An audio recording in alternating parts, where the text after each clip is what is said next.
With the coming of the 400s BCE, the facade of the Zhou dynasty comes to an end. The elaborate ceremonies of the previous age lapse. A plethora of principalities vie for ultimate control of the lands which would come to be known as China.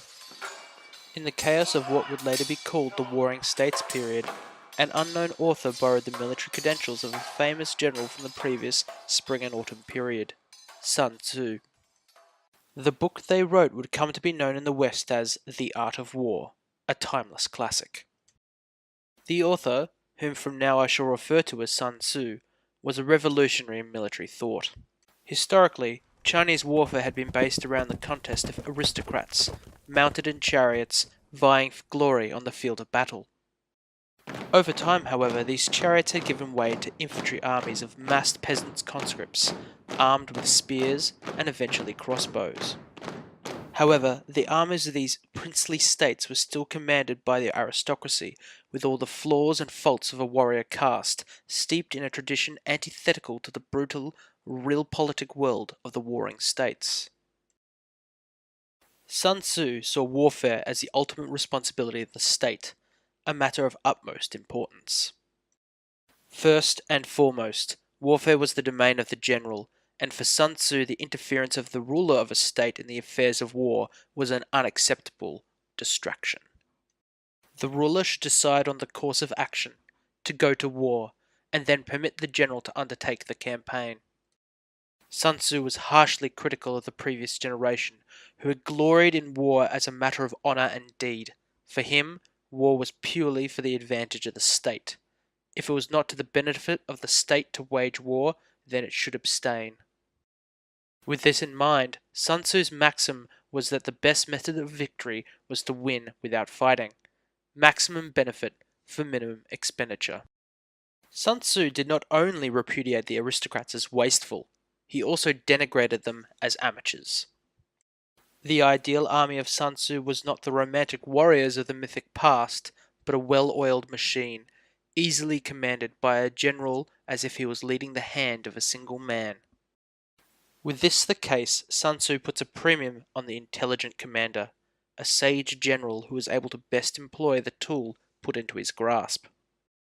As such, Sun Tzu criticizes personal faults as public. An individual's pride will undermine their ability to truly appraise a situation and grasp victory. For Sun Tzu, the energy, or qi, of a nation, general, or army was key.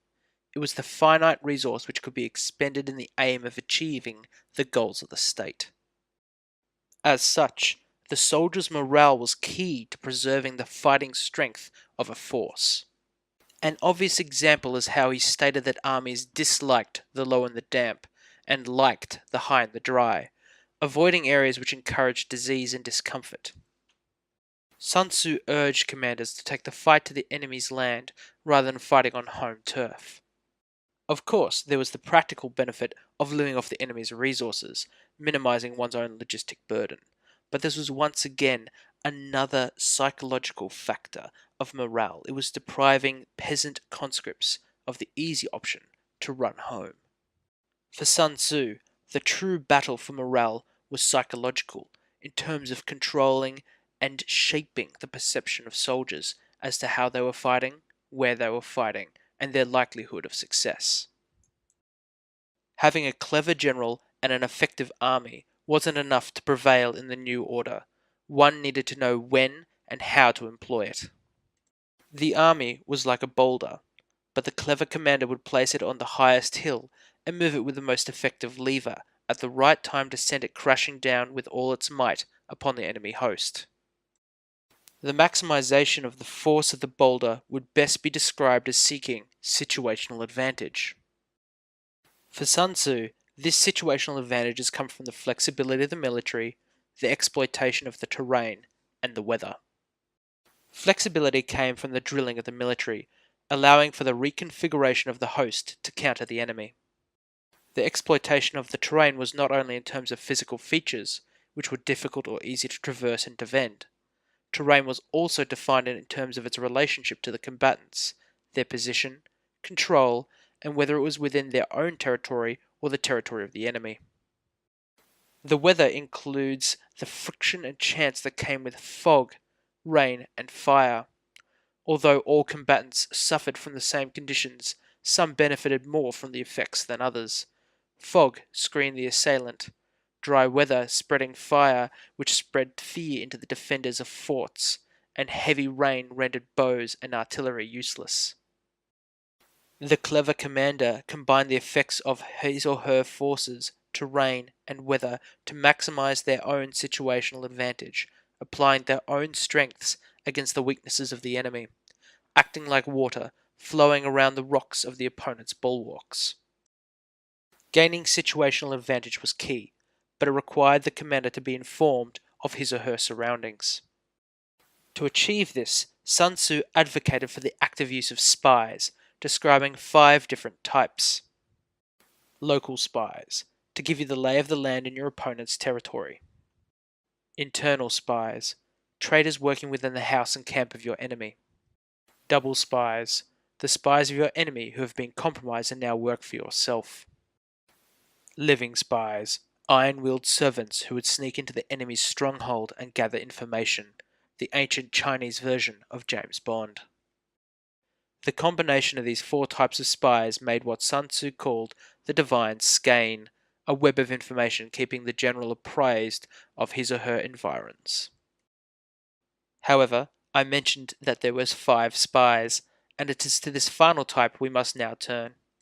The 5th kind of spy is the dead spy, someone you feed false information in the hope they are captured by the enemy and divulge fake reports when tortured.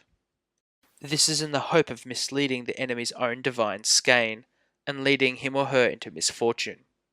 The dead spy is part of a broader underlying idea within the text: all war is deception.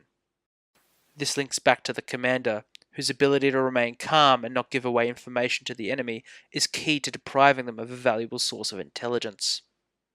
In the realm of situational advantage, this also comes into play, where it is not only about using the best terrain, but also about deceiving the enemy so that you may exploit their poor disposition by deluding them as to your own plan and intentions. In conclusion, the art of war can be summed up in 4 words: maximum advantage, minimum cost. Sun Tzu was attempting to revolutionize the military culture of the time, to turn it to the benefit of the state, rather than the glory of the aristocracy. Although we will never know the true author of the text, we can still appreciate its eternal freshness.